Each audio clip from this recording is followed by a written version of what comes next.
Hello friends, welcome to மக்கள் சேவை சால். இன்றைக்கி நம்ம ஒரு சூப்பரான இன்ஃபர்மேஷன் பற்றி தான் பார்க்க போகிறோம். அதாவது தமிழக அரசின் அன்னை தெரசா நினைவு ஆதரவற்ற பெண்கள் திருமண உதவித்தொகை திட்டம் பற்றி தான் இந்த வீடியோ வந்து பார்க்க போகிறோம்.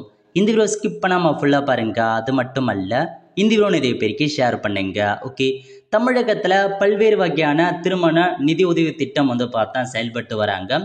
அந்த வகையில் இப்போதைக்கு ஆதரவற்ற பெண்களாக இருக்காங்கன்னா அவங்களுக்கு தமிழக அரசு ஒரு திட்டம் கொண்டு வந்திருக்காங்க. எந்த திட்டம்னா அன்னை தெரசா நினைவு ஆதரவற்ற பெண்கள் திருமண உதவி திட்டம் தான்.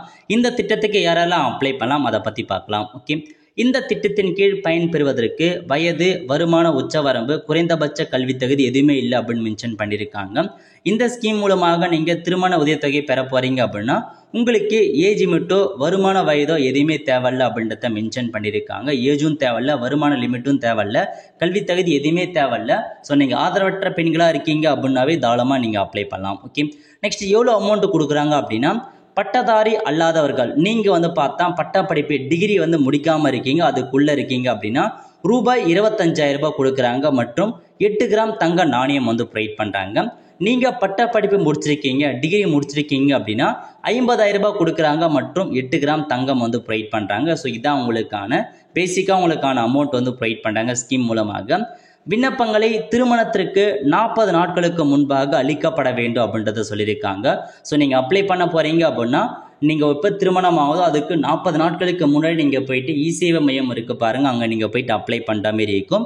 ஸோ இ-சேவை மையத்தில் உங்களுடைய ஃபோட்டோ, மணமகள் ஃபோட்டோ எடுத்துக்கோங்க, உங்களுடைய ஆதார் கார்டு எடுத்துக்கோங்க, ரேஷன் கார்டு எடுத்துக்கோங்க, இன்விடேஷன் கேட்பாங்க. அது மட்டும் இல்லாமல் உங்களுக்கான மீதி டாக்குமெண்ட்ஸ் எல்லா டாக்குமெண்ட்ஸுமே எடுத்துகிட்டு போயிட்டு 40 நாட்களுக்கு முன்னாடி நீங்கள் இ-சேவை மையத்தில் அப்ளை பண்ணலாம் அப்படின்றத மென்ஷன் பண்ணிக்கோங்க. ஸோ ஆதரவற்றாக இருக்கீங்க, அது கண்டிப்பாக நீங்கள் ஏதாச்சும் ஒரு எவிடன்ஸை நீங்கள் அட்டாச் பண்ணுற மாதிரி இருக்கும். ஒரு நல்ல திருமண நிதி திட்டம் நிறைய பேருக்கு வந்து தெரியாமல் இருக்குது, அவங்களுக்கு இந்த வீடியோ வந்து ஷேர் பண்ணுங்கள். ஒருவேளை உங்களுக்கு எப்படி அப்ளை பண்ணுறது இதை பற்றின இன்ஃபர்மேஷன் தேவை அப்படின்னா நம்ம சேனலில் கண்டிப்பாக நம்ம வீடியோ வந்து போட்டலாம். அதுக்கு நீங்கள் மறக்காமல் கமெண்ட் பாக்ஸில் வந்து கமெண்ட் பண்ணுங்கள். ஆல் த ஃப்ரெண்ட்ஸ், கண்டிப்பாக இந்த வீடியோ பிடிச்ச லைக் பண்ணுங்கள். அது மட்டும் அல்ல, இந்த வீடியோ நிறைய பேருக்கு ஷேர் பண்ணுங்கள். அடுத்த ஒரு நிலையில் சந்திப்போம். நன்றி, வணக்கம்.